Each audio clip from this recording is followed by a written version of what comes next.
करायचं सुरू?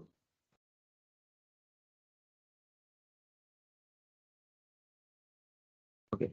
Thank you. Good morning, all of you students. Good morning to all who are present in the classroom, and good morning to all students who are actually watching this video on YouTube Live.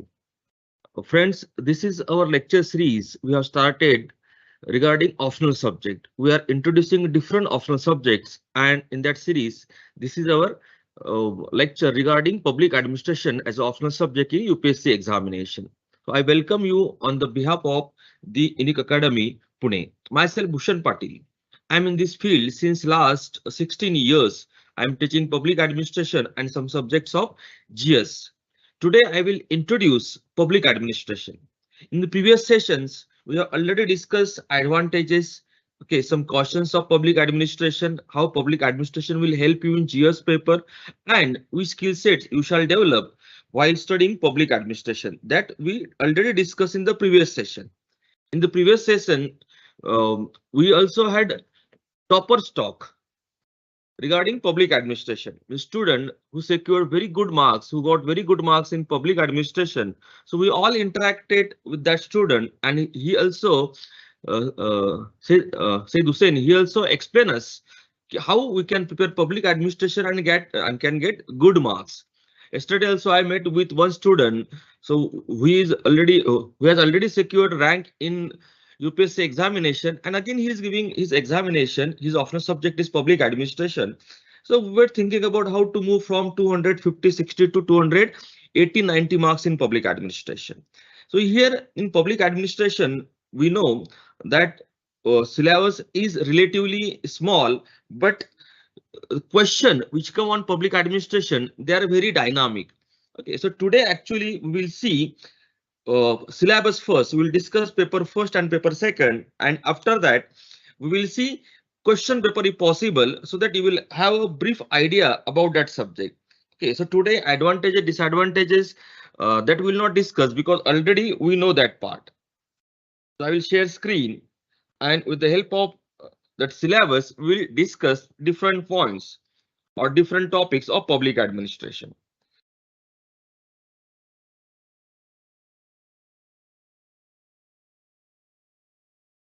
The screen is in front of you.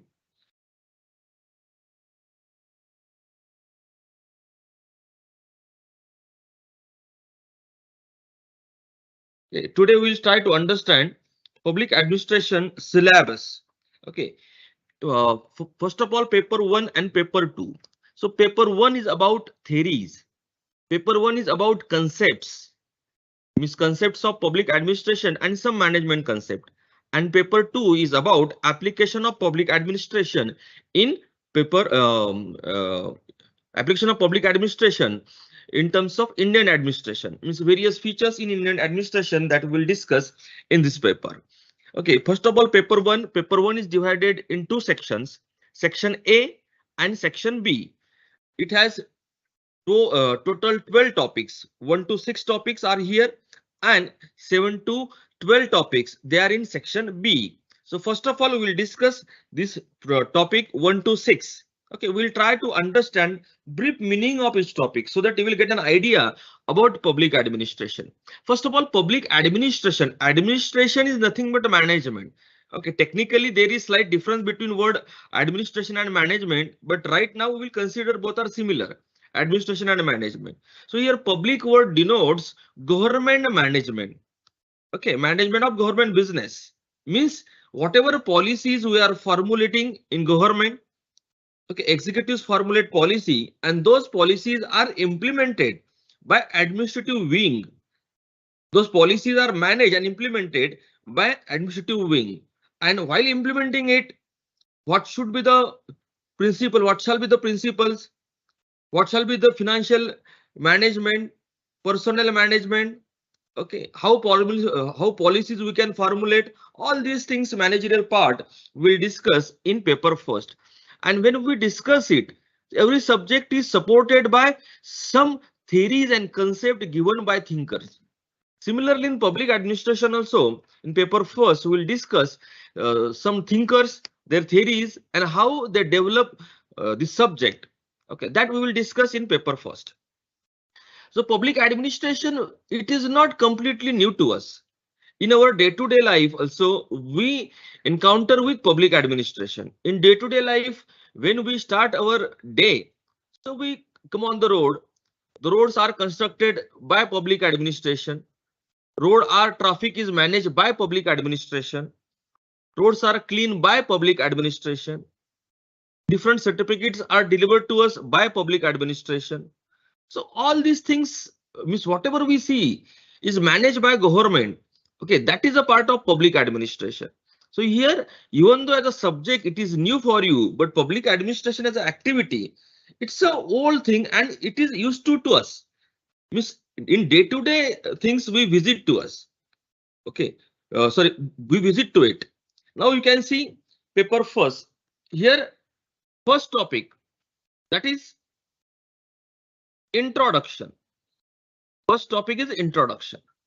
Now, like every subject in this topic, first topic is about introducing public administration as a discipline. Because public administration we can see as a subject and public administration as an activity. Okay. मी थोडा मराठीमध्ये सुद्धा सांगेल म्हणजे जे मराठीतले लोक असतील त्यांना सुद्धा समजू शकेल. तर लोक प्रशासन हा विषय जो आहे तर आपल्याला एक अभ्यास म्हणून म्हणजे अभ्यासाची शाखा म्हणून अभ्यासाचा आहे आणि दुसरी पब्लिक ऍडमिनिस्ट्रेशन लोक प्रशासन म्हणजे कृती प्रत्यक्ष अंमलबजावणी करत असताना काय काय होत असतं ती कृती दोन प्रकारे आपण लोक प्रशासन हा विषय बघू शकतो. तर मग लोक प्रशासनाची प्रस्तावना लोक प्रशासनामध्ये कोणकोणत्या घटकांचा समावेश असेल लोक प्रशासनाची उत्क्रांती कशा प्रकारे झाली आपण इथपर्यंत कशा प्रकारे आलो हे सर्व आपल्याला इंट्रोडक्शन ह्या भागामध्ये बघायचे आहे. म्हणजे काय की how public administration evolve public administration as a subject evolved from 1887 till this date. Now we can say till 2022. So in these years, okay, almost more than 130 years, how public administration evolved, which are the stages in public administration that we will see. Like in public administration, initially emphasis was on efficiency. Means how to make activities of government to make efficient, how to make them efficient. This was the primary goal. So when we are trying to increase efficiency of public administration, okay, am I audible to you, everyone?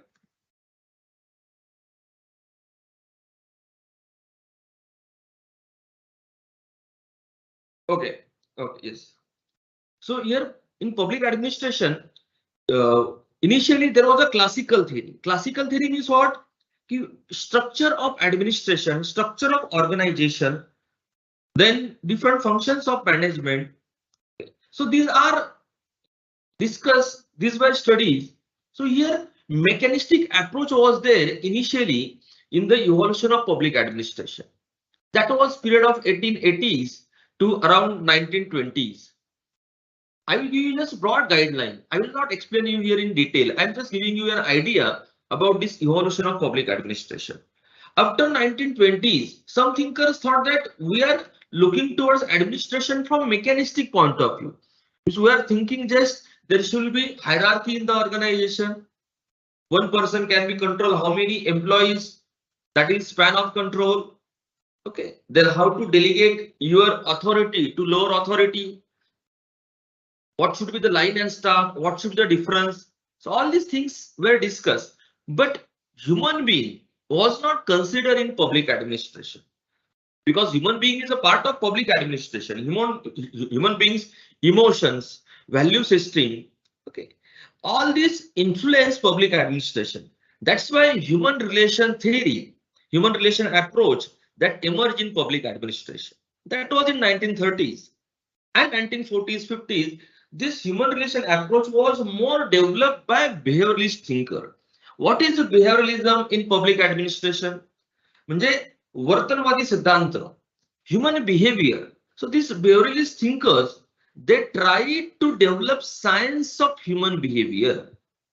Means they believed that there is a science of human behavior and we shall find it out, and they contributed in the public administration. Means in the human behavior what they contributed? They contributed how human being is motivated, which factors influences or which factor participate in the development of in the motivation of human being or employee, how morale plays important role in effectiveness or productivity in the organization, how one person can lead his or her organization, what are the factors, what are the characteristics leaders should have to lead a particular group. They also studied that different groups need a different type of leadership, or in different situation we can have different type of leadership. So here this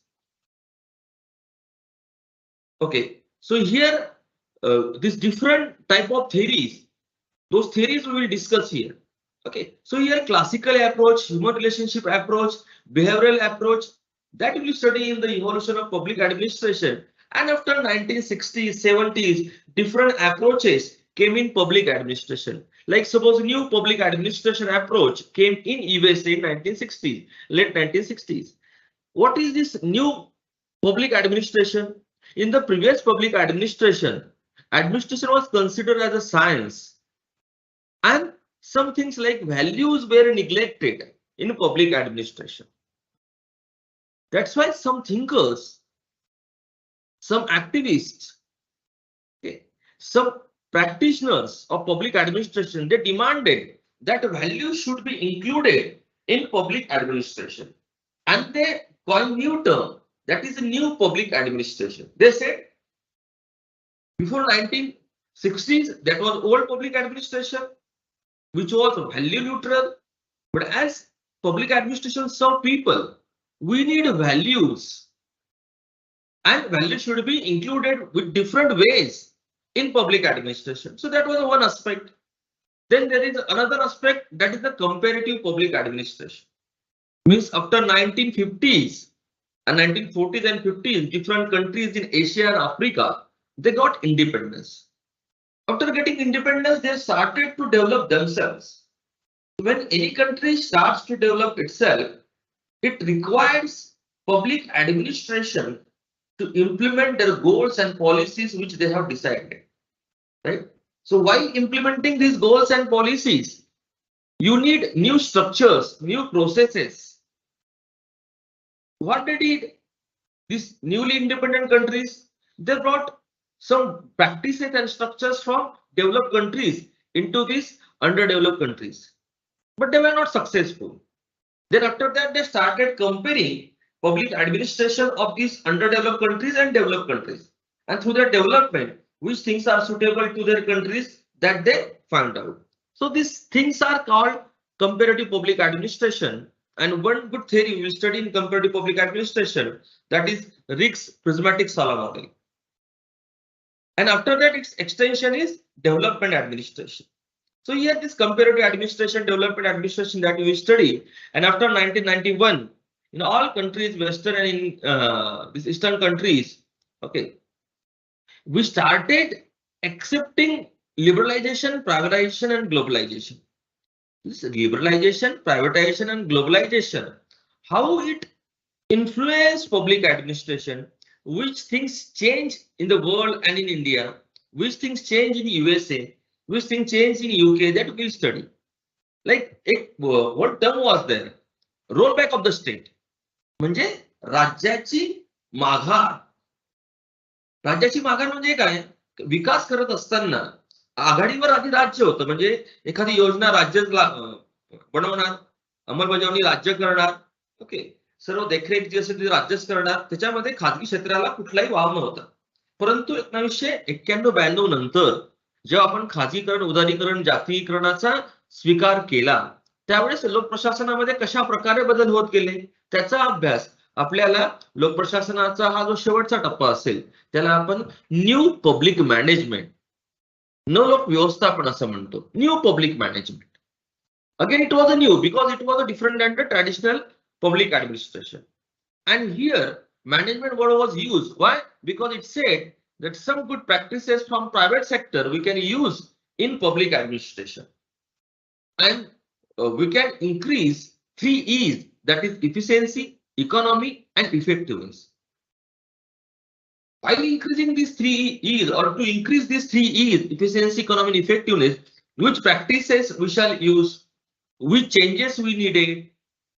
So that thing we will discuss in new public administration, new public management. So this evolution of public administration we can see in this first topic. Now this evolution is nothing but complete syllabus. But in this first unit, we will just study the important points on timeline about evolution of public administration. And its end is present day administration. In present day administration, what we have new public management, right? We have new public management. We have good governance. Okay, we have good governance. Good governance means what? Okay, so we are governing our country. Administration is governing our country, but while governing it, it is working with private sector, civil society organization. So it's a network concept. So collectively, we are trying to solve citizens' problem. Collectively means government, private sector, and civil society organization. Collectively, they are responsible, or they are working for people. They are delivering goods and services to people. And while doing this, they are responsive, accountable towards citizens.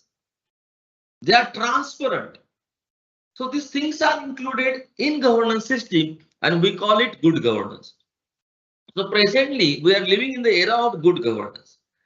So here present day administration means still good governance or new public service approach. We study in paper first, in unit first. So unit first is nothing but introduction of complete syllabus. Right now it is unit 2, administrative thought. It's a purely theoretical, but in the examination we may have some applied question on administrative thought. Now administrative thought and administrative behavior unit, these are nothing but extension, or administrative behavior unit is nothing but extension of administrative thought unit. Okay, it's an extension of it. So what we study in administrative thought, that we will see. There are thinkers who contributed in the classical approach, like Henry Fayol, Gulick, okay, or scientific management theory given by Taylor. So these theories we will discuss. Okay, these theories we will study in this administrative thought first. Okay, 1 minute. And the thinkers will start with these classical thinkers.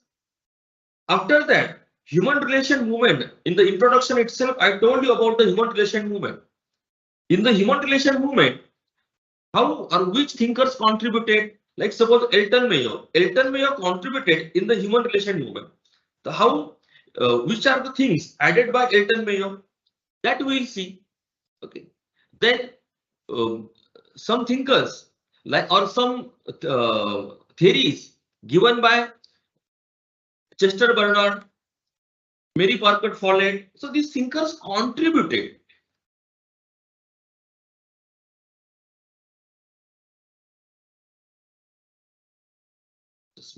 So these thinkers contributed in the development of these theories. So all these thoughts from classical public administration or classical theories to system theory we'll discuss in administrative thought process. Means all thinkers' contribution we will see here.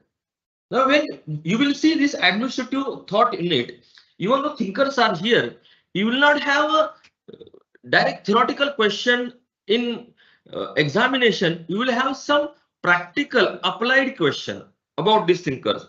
Here I will show you one paper. Okay, one paper of public administration I can show you here. If I'm getting it immediately, I can show you.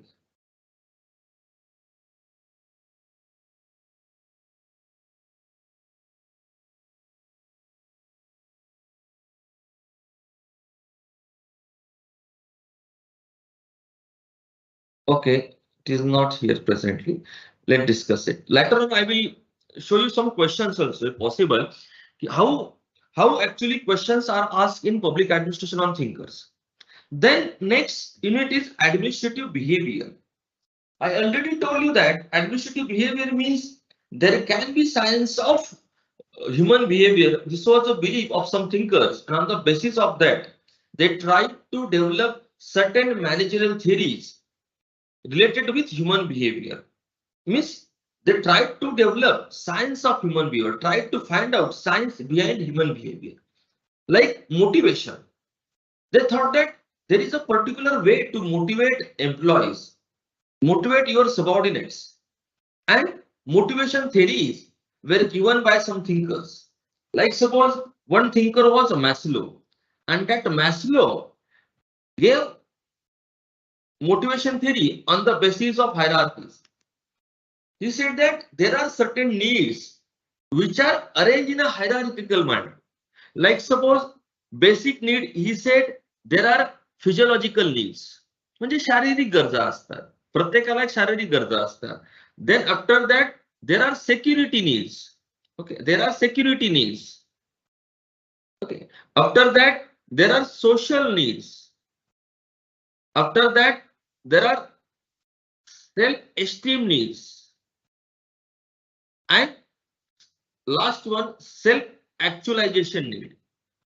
Maslow said that human being is motivated in step-by-step manner on the basis of urgency of his needs or her needs. Like everyone first try to fulfill our physiological needs. म्हणजे अन्न जे असेल आपले basic needs, शारीरिक गरजा. So first of all, we try to fulfill those needs. Human being is first motivated to fulfill these lower order needs. Once these needs are fulfilled, human being actually work to fulfill a higher order need, that is the security need. A different type of security, physical security, social security, or financial security.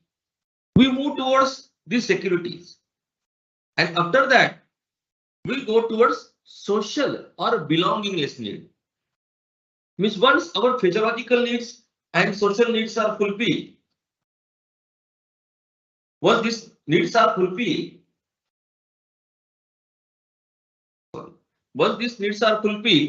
then we go towards self-esteem need. Means we try to achieve something. It is also called achievement need. And then a higher order need, that is the self-actualization, means we have some potential and we try to fulfill that potential. In this way, human being tries to fulfill his or her needs in a this ascending manner. And he called it theory of motivation based on hierarchy of needs. So this type of theories are there, motivation theories are there. So these motivation theories we will discuss, we will study in administrative behavior. So Maslow's theory, Herzberg's theory, okay, McGregor's theory, these are some thinkers. They have given some theories related with motivation that we will discuss. Now with motivation, morale is also important. Means morale of employees is dependent on which factors? There is an individual morale and there is an organizational morale, right? So morale depends on which factors, or which factors may reduce morale of employees. How morale of employees and productivity, they are connected.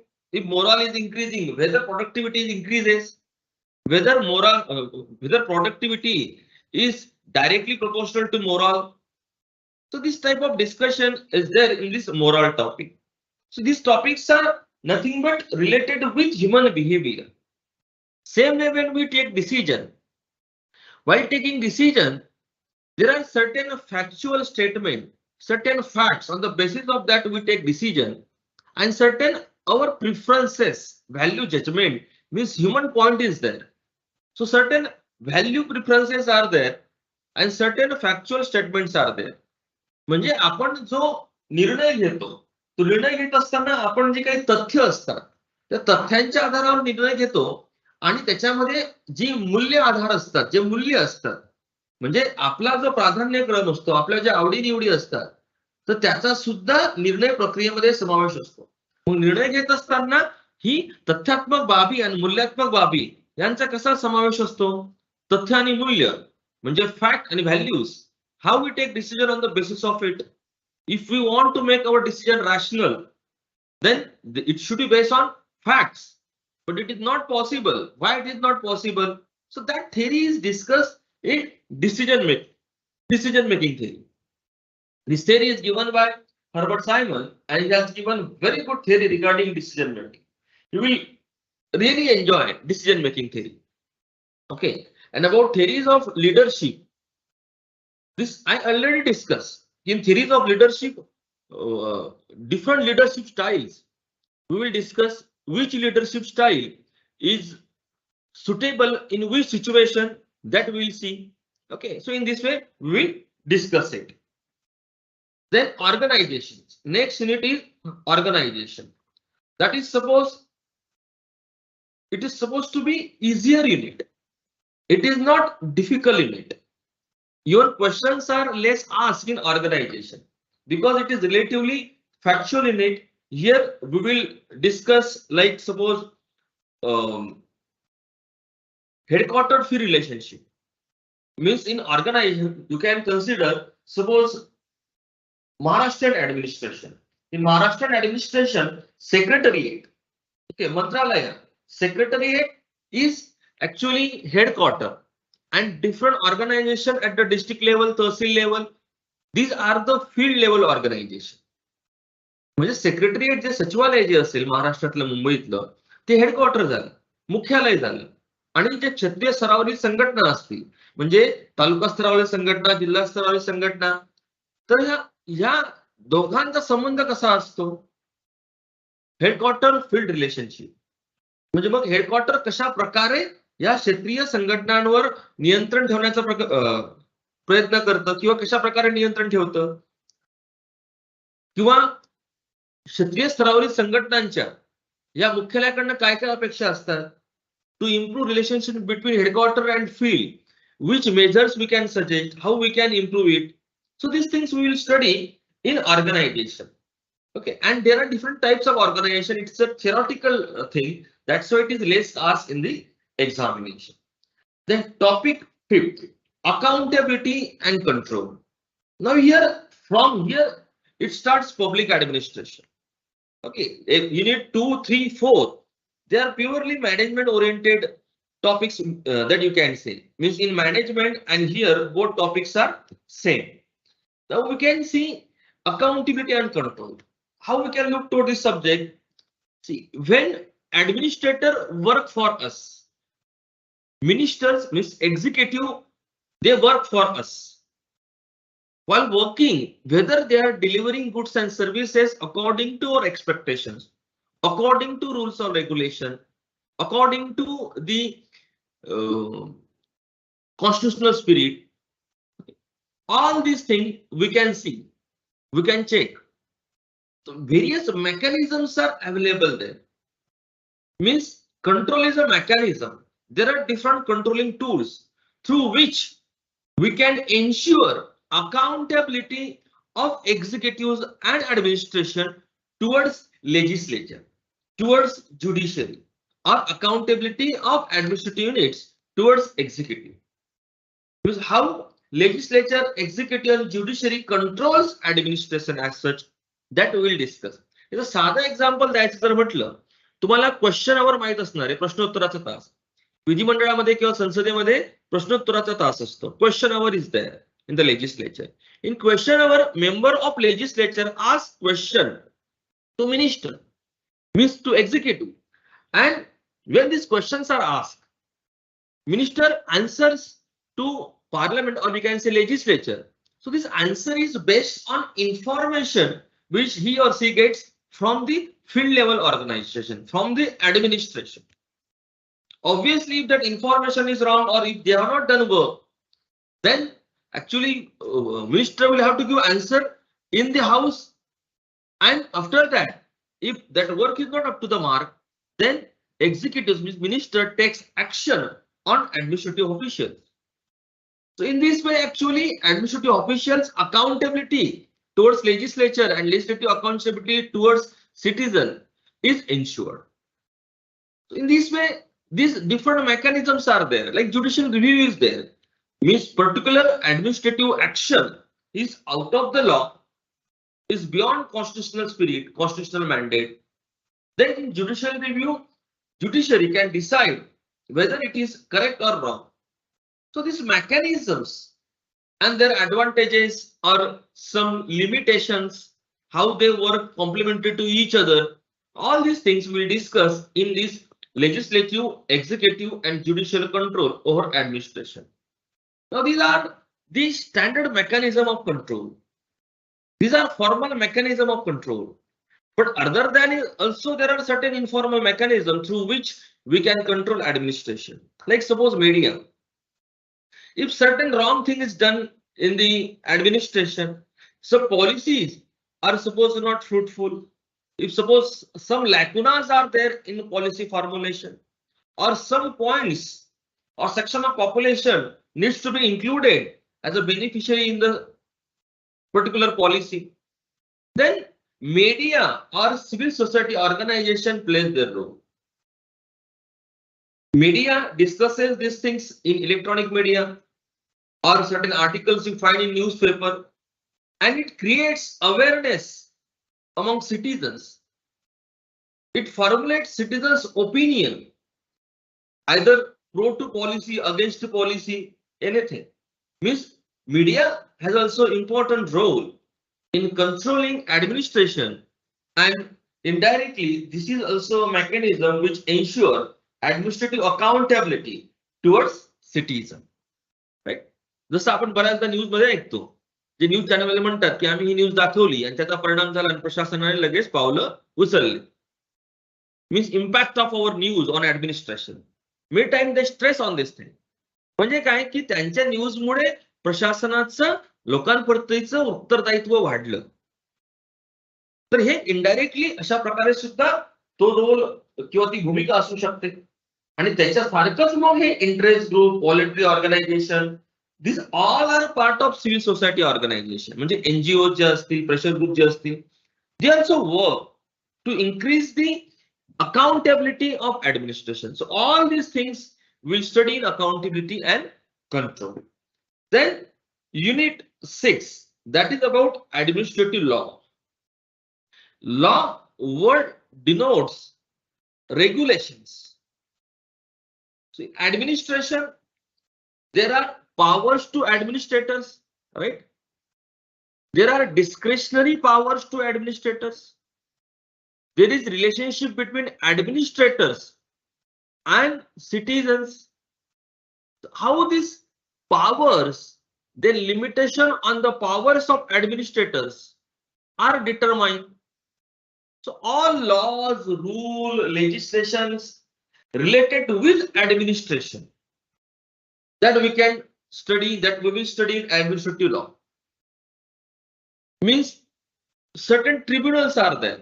Means if we have certain complaint against administration, so instead of going into the normal judiciary, regular judiciary, we go in administrative courts. Well, administrative courts to administrative tribunal means exactly what? Why we need different laws related with administration? If these laws are not there, then what may happen? So all these things we can study in administrative law. Simple example I will give you here. Suppose administration is given power to implement goals. If this power is unlimited, then that unlimited power may become corrupt. There is one statement saying that power corrupts. Means power has a tendency to become corrupt. Power corrupts. And absolute power corrupts absolutely. सत्ता भ्रष्ट बनवते. सत्ता भ्रष्ट बनवते आणि अनियंत्रित सत्ता अनियंत्रितपणे भ्रष्ट बनवते. मग ही सत्ता अनियंत्रित नको आहेत. म्हणजे जे प्रशासक जे असतील, ऍडमिनिस्ट्रेटर जे असतील, तर ऍडमिनिस्ट्रेटरचे जे अधिकार असतील त्यांच्यावर काही मर्यादा असली पाहिजे, बंधनं असली पाहिजे. How we can limit this authority or power of administrators, that we will discuss in administrative law. So in this way, Here there is a section A which has 3 topics, that is administrative thought, administrative behavior and organization, which are purely management topic. Introduction, it is nothing but complete evolution of public administration in last 130 years. Then administrative law, it is about the power, authority and their limitations of administrators. So laws, theories related with this that we will discuss in 6th unit. Now section B. Section B, that is more dynamic. Section B is more dynamic. You can see here unit 7 and 8. This unit 7 and 8, you can consider it as a one unit only. Because development administration is nothing but extension of comparative public administration.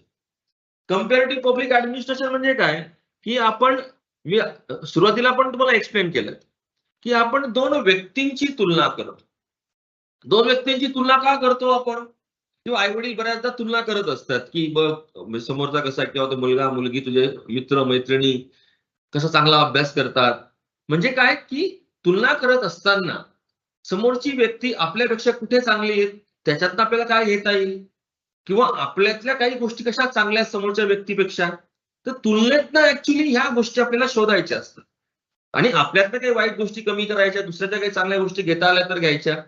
हे तसंच इथे लोकप्रशासनामध्ये तुलनात्मक लोकप्रशासन, comparative public administration. तर या तुलनात्मक लोकप्रशासनामध्ये आपण विविध देशातील प्रशासनांची तुलना करणार आहोत. Means we will compare public administration of developed countries and developing countries. Public administration of USA, UK and public administration of countries like India. Means we are not completely developed, but we are on the trajectory. So here this comparative public administration is backed by certain theories. Like prismatic Sala model, I already told you in the starting of lecture, that theory or that concept, that model is given by F.W. Riggs. He is a thinker from USA. He gave that theory. He said that developing societies are like a prism.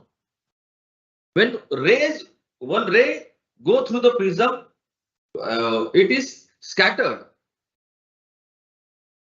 Means those rays get separated. How this happens? Means in terms of functions of administration, how in underdeveloped society and developed society functions are differentiated, how structures are created to perform each function. So this comparison of different administration, that we will see. Okay, then another thing, that is development administration. मग तुलना का करायची? आपल्याला तुलना करायची आहे विकास प्रशासनासाठी. Okay, म्हणजे या विकसनशील देशांमधलं जे प्रशासन असेल त्याला जर आपल्याला विकसित करायचं असेल तर मग आपल्याला कोणकोणते बदल करावे लागतील? Which things we need to change in public administration, that we will study in development administration. Suppose some topics I have given here like bureaucracy and development. Okay. Bureaucracy has certain characteristics. Like bureaucracy, this model is given by Max Weber. So what he says, or according to his model or his theory, bureaucracy is a rigid bureaucracy because it is run according to rules and regulation. It is rule bounded. It will not go beyond its scope. That is a rule bounded bureaucracy. It gives importance to processes than goals. It flows through rigid hierarchy. So these are some principles or features of bureaucracy. But in development administration, do we need this type of bureaucracy? Bureaucracy is needed for development. But when we want to develop something, we should not be rigid. We want certain flexibility according to our requirement. We must give importance to goal than mean. म्हणजे आपण जे माध्यम जे असतो, ज्याच्या through, ज्याच्या वाटे आपण एखादं ध्येय साध्य करत असतो, तर ते दुय्यम आहेत. महत्वाचं काय आहे, की जे ध्येय आहे ते महत्वाचं आहे. त्यामुळे ध्येयाधिष्ठित आपण असलं पाहिजे. Means our administration bureaucracy should be goal oriented instead of mean oriented. मग कोणकोणते बदल आपल्याला ब्युरोक्रेसीमध्ये आणावे लागतील, की ज्यामुळे ब्युरोक्रेसी ही डेव्हलपमेंट ऍडमिनिस्ट्रेशनसाठी अधिक उपयुक्त होईल. तर हा भाग आपल्याला इथे ब्युरोक्रेसी आणि डेव्हलपमेंट याच्यामध्ये शिकायचा आहे. After that, state versus market debate. Means in present developed administration, certain things are done by state and certain things are done by market. So here, market mechanism has certain advantages and certain disadvantages. State mechanism also has certain advantages and certain disadvantages. मग हे बाजाराधिष्ठित आणि राज्याधिष्ठित जे प्रशासन असेल, तर which is better, or we need a combination symbiotic relationship between state and market? This debate we will discuss in state versus market debate topic. Present, like you see, after liberalization, privatization, globalization, which we accepted after 1990s, many changes we brought in our Indian administration. Some people criticize it, some people support it. Definitely, our efficiency increase, but certain drawbacks are also there. So which drawbacks are there? Whether we are taking care of these drawbacks, or which care we shall take, that we will discuss in state versus market debate. Now you can see this 9, 10 and 12 units. These are the backbones. Okay, backbones of public administration. Like, why public administration? Why we need it? So public administration is to implement policies, right? Public policies. धोरण जे असतं.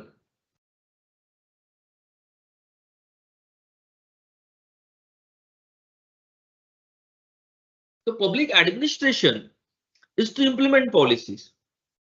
Now, how these policies are formed, how policies are get influenced. There are certain factors like our social factors, cultural factor, economical factor.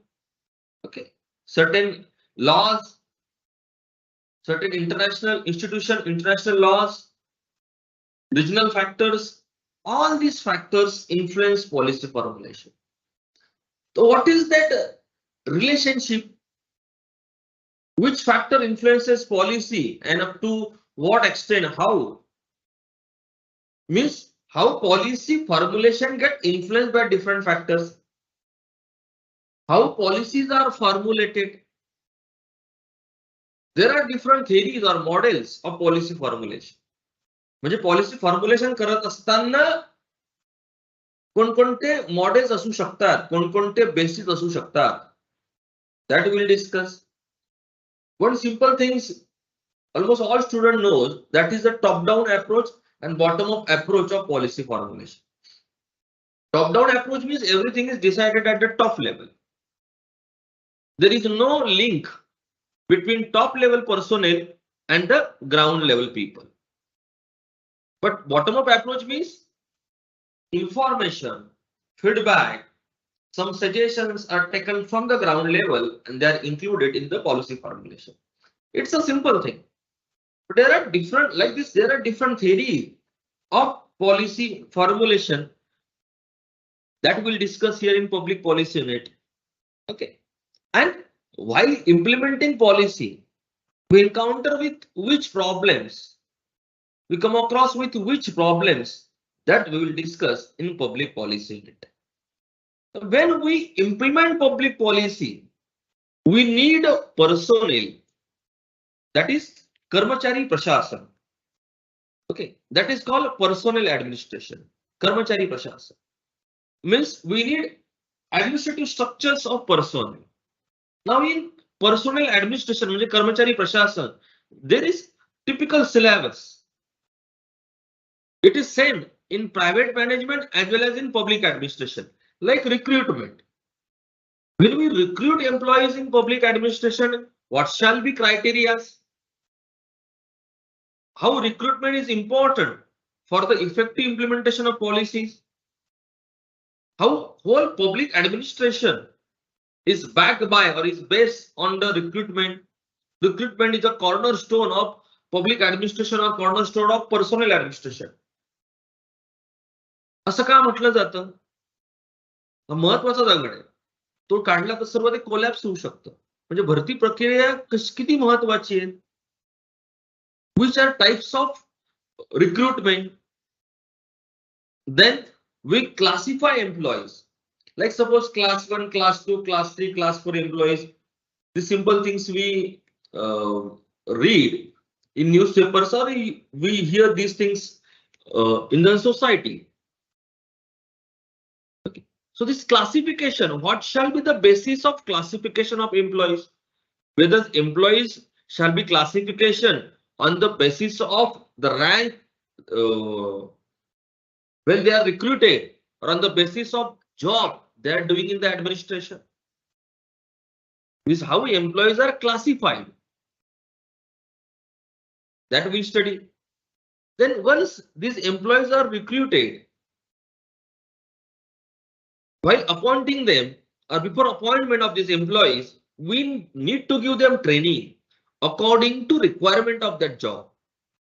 And there are different types of training, different methods of training, and present training methodologies. So what are these types of training? Which changes are needed in this training? That we'll discuss in training. So in this way, this recruitment, classification of employees, training of employees, then employer-employee relationship, okay, then performance appraisal, कार्यमूल्यमापन. तुम्ही ऐकलं असेल performance appraisal.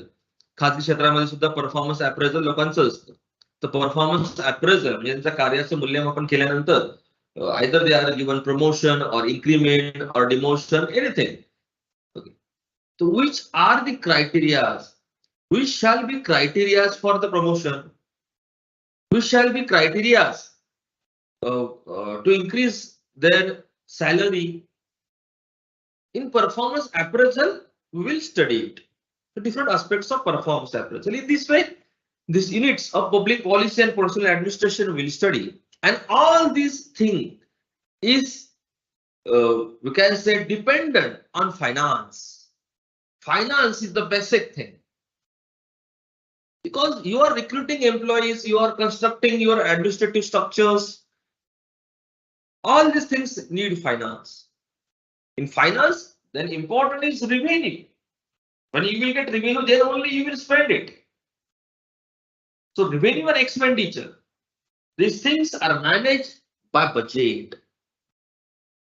And in government budget, how budget is formulated?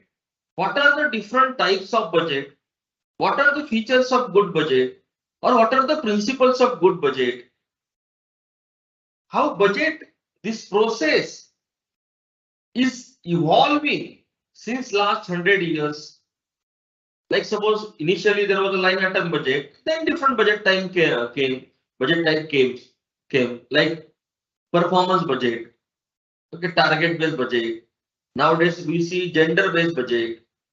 What are the meanings of these budget types? Why they evolve in that contemporary period? This relationship also we will discuss in this evolution of budget types. Because according to requirement, you suggest these budget types. And after expenditure, audit is there. Audit means whether you have spent money according to rules and regulation, and whether you have followed the prudent financial norm in expenditure. That will be evaluated in audit. The audit related things we'll study in this 12 unit. In this way, section A and section 2 of paper first is divided. And its replica, right? Its replica is in paper 2. Means its application, that is in paper 2.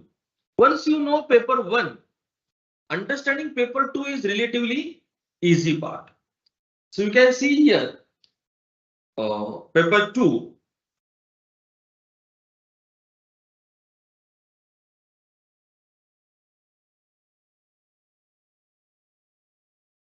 Yes. You can see here paper 2. So here evolution, we saw evolution of public administration in paper first, and here evolution of Indian administration in paper 2. How Indian administration evolved, that we will see. You see, in Indian administration, initially there was a Kautilian administration in the ancient India. Then in the medieval India, there was a Mughal administration, and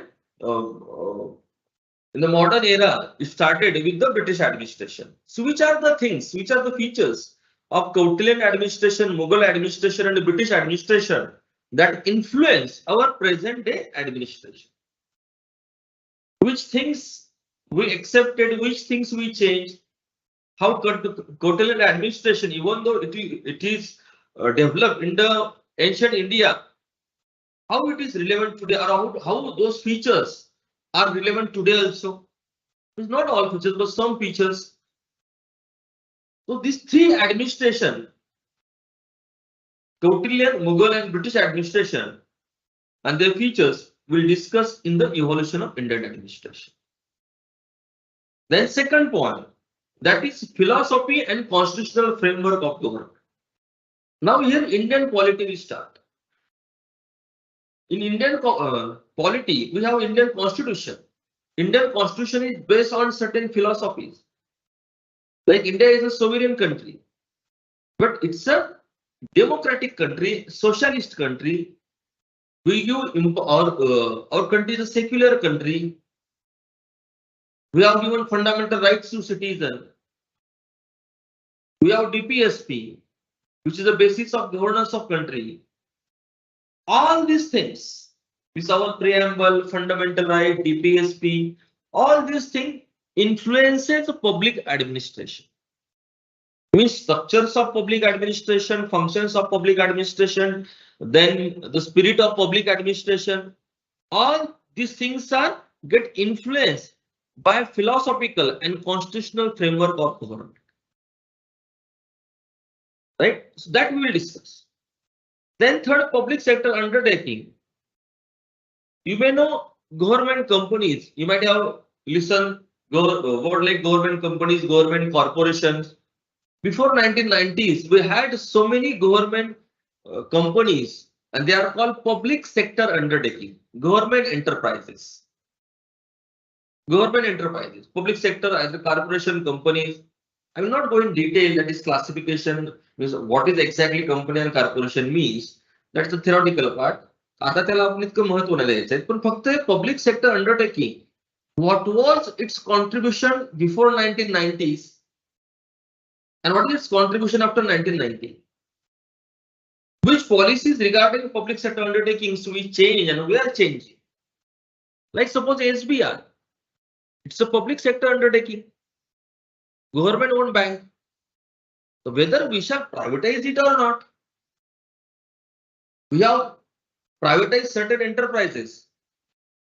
Was it fruitful or that was a wrong move? And whether there is a relevance of public sector undertaking, these government enterprises in the present era, that we will discuss here in public sector undertaking. Then here union government and state government, two units are there. Same, whatever we study in union government, similarly it's replica in the state government. Means president in the union and governor in the state. Same way, president PM relationship in the union, and here governor and CM relationship in the state. Then the cabinet secretariat in the center, and the chief secretary in its office, his or her office in the state. In this way, this executive structure and administrative structure in union and state will discuss in union government and state government and administration.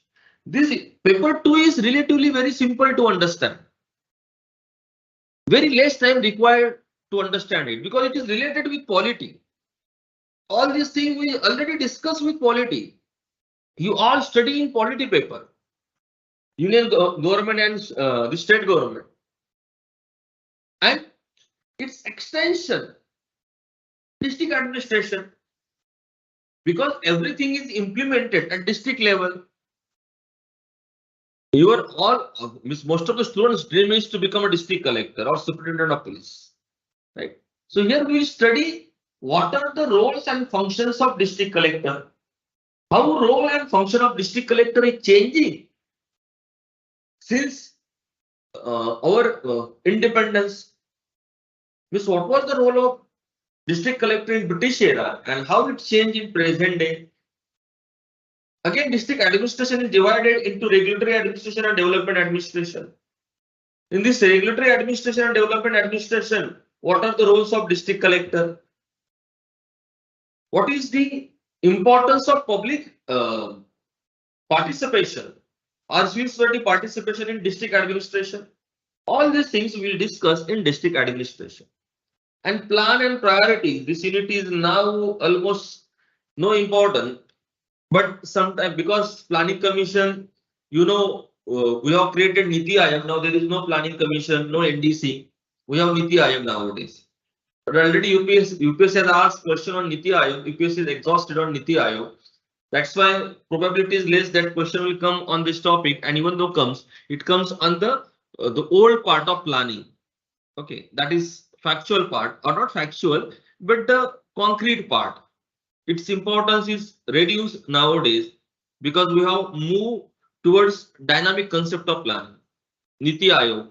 Okay, so Niti Aayog related things we will discuss in plan and priorities and some glimpses of old planning system.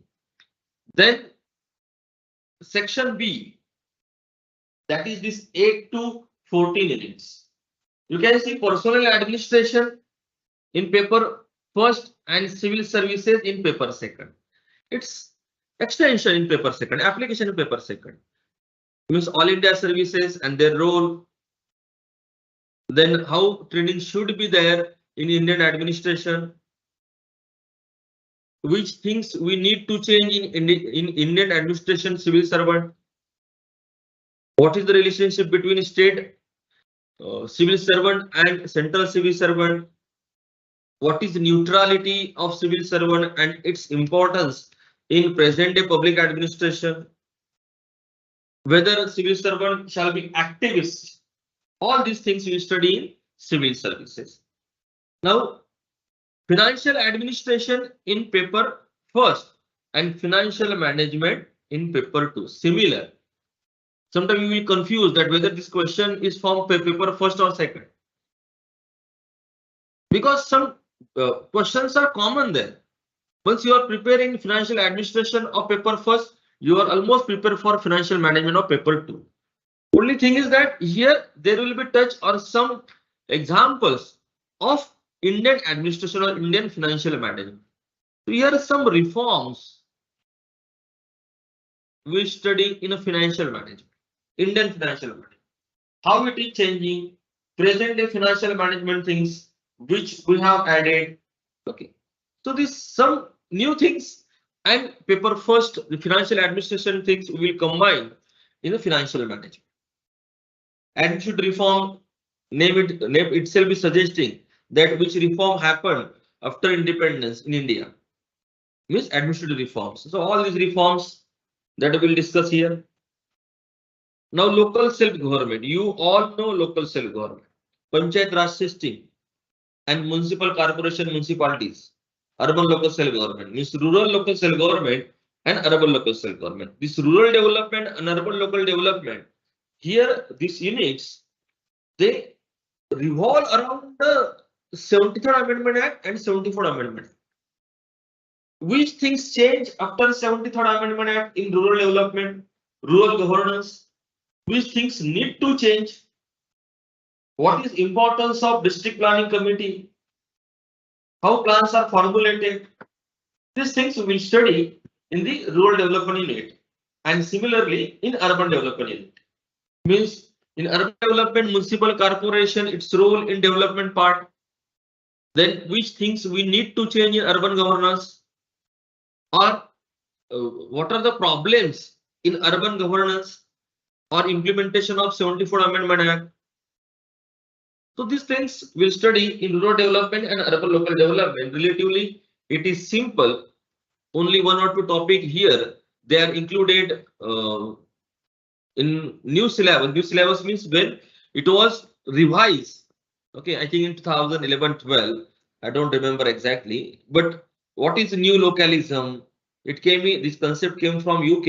So how new localism we find in India? Some connections are there. So one or two new topics are there. Only they are different or dynamic that we don't know. We don't know means new for student. Otherwise, this 73rd, 74th Amendment Act, anyway, students study in polity papers. Almost every year, at least one question comes in polity on rural development or on this Panchayat Raj system. Then significant issues in Indian administration. Significant issues means what? RTI, Lokpal, Lokayuktas, corruption. These are the issues in Indian administration. Their role, then how we are contributing in the development of RTI, development of citizen charter, development of social audit. Okay. All these things we will study here in significant issues in Indian administration. What are the steps we need to reduce corruption? How corruption, by which factor corruption get influenced? What are ethical issues in Indian administration? What ethical administration means what? Even though some topics are not directly mentioned here, but they are related with different issues, significant or important issues in Indian administration. And one unit that is law and order administration, I have written separately because it's a separate topic, police administration. Okay, law and order administration. So which are different organizations we have in India which maintain law and order situation, which police forces in states and paramilitary forces. So what are the roles of police forces, paramilitary forces? What should be the public police relationship? Which reforms we need to introduce in police administration, law and order administration? Or how the perception of police organization we need to improve in front of citizens. So these things we will discuss in this law and order administration. When you will see paper second syllabus, that is relatively very simple to understand because in day-to-day life we see these things, and in paper 2 of GS also we discuss these things. Because of this paper 2, our polity paper, paper 2 of public administration, GS paper 2 becomes easy for you because in GS paper 2, 1 to 9 topics are related with Indian polity and 10 to 16 topics they are related with governance. So governance topic become easier, and you can see we have here union government, then state government, local state government. These are part of polity. So most of the syllabus of paper 2 is covered with the help of public administration. That becomes easier. And paper 4, that is ethics and integrity of GS.